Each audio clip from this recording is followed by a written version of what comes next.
भाजपा ने जो ये षड्यंत्र किया अपने प्रचार तंत्र के द्वारा कि अगर समाजवादी को लड़ाई में दिखा दिया जाए और पूरा मुस्लिम अल्पसंख्यक समाज समाजवादी को वोट भी दे दे तो 20 मुस्लिम अल्पसंख्यक और 8 समाजवादी का कितना होगा 28, 2-3% माहौल का कितना पहुंच गया 28, 29, 30, 31 पॉइंट कुछ पहुंचते पहुंचते समाजवादी रुक गई। सही है ना ये? लेकिन अगर ईमानदारी से दिखाया गया होता, षड्यंत्र नहीं किया गया होता, तो बहुजन समाज पार्टी का बेस वोट खाली 26% है सीट का। और अगर 26% के साथ हमारा माइनॉरिटी मुस्लिम समाज अगर वोट अपना मिला दे तो कितना हो जाएगा 26, 20, 46। और जो अति पिछड़ा है, अति पिछड़ा जो समाजवादी पार्टी के सरकार में तो कतई जाने नहीं चाहता है, और इधर जब बीएसपी को कमजोर दिखा दिया गया तो बिना मांगे कहां चला गया भाजपा में। लेकिन ये अगर एससी एसटी और मुस्लिम समाज ये खड़ा हो जाए तो ये 46% हो जाएगा। अवध पिछड़ा जो भाजपा सपा दोनों से बुरी तरह परेशान है, वो बीएसपी ही विकल्प मान रहा है। अगर वो भी आ जाए 52 में अगर 30% भी आ जाए तो 46-30 कितना होगा 76। और 2-3-4% माहौल का अगर ये 74-75 पहुंच जाए बीएसपी तो भाजपा कहीं अता पता यहां से लेके दिल्ली तक नहीं लगेगा। ये सही है कि गलत है? लेकिन हम भाजपा के प्रचार तंत्र में आ जाते हैं, हम अपना विवेक नहीं लगाते।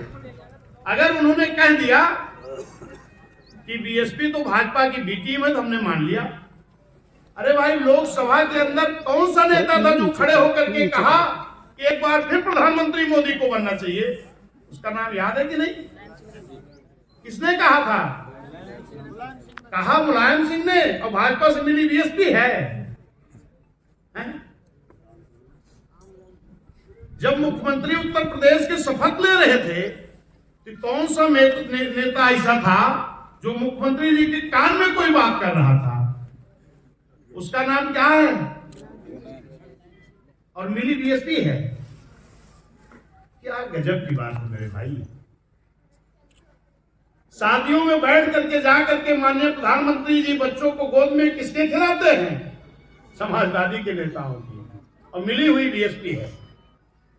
कितना गलत प्रचार किया गया और हम लोग उनके प्रचार तंत्र के द्वारा फैलाई गई बात को मान लिए।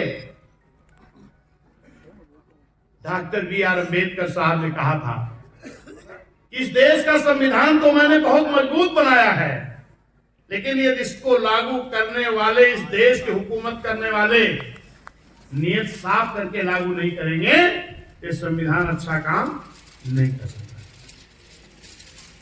आज यही हो रहा है। इस देश में आजादी कितने वर्ष बीत गए, लेकिन आज भी बहुजन समाज, जिसका सबसे ज्यादा वोट है, बहुजन समाज, ये इस देश में हुकूमत नहीं कर पाया। तमाम ऐसे नेता हैं, मैंने देखा है कि उदित राज जी आए, उनका नाम क्या था? रामराज।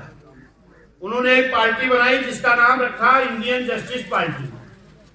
उन्होंने कहा मेरा नाम तो रामराज है, लेकिन मैं अपना नाम उदित राज रख रहा हूं। क्यों? क्योंकि मुझे राम से बड़ी घृणा है। किसने कहा? उदित राज ने। बाद में सांसद कहां से बने? उसी रामराज वाली पार्टी से जाकर के दिल्ली से बन गए। क्या कहते थे? बीएसपी का हम विकल्प बन रहे हैं, बीएसपी की हम विकल्प बन रहे हैं। ऐसे तमाम लोग दल बना के बैठे हैं जो बात तो करेंगे कि माननीय कांशीराम साहब के विचारों पर काम कर रहे हैं, डॉक्टर बी.आर. अम्बेडकर साहब के मिशन को पूरा करने की बात। माननीय कांशीराम साहब के मिशन को तो पूरा करने की बात करेंगे, लेकिन माननीय कांशीराम साहब द्वारा बहुजन समाज पार्टी के वारिस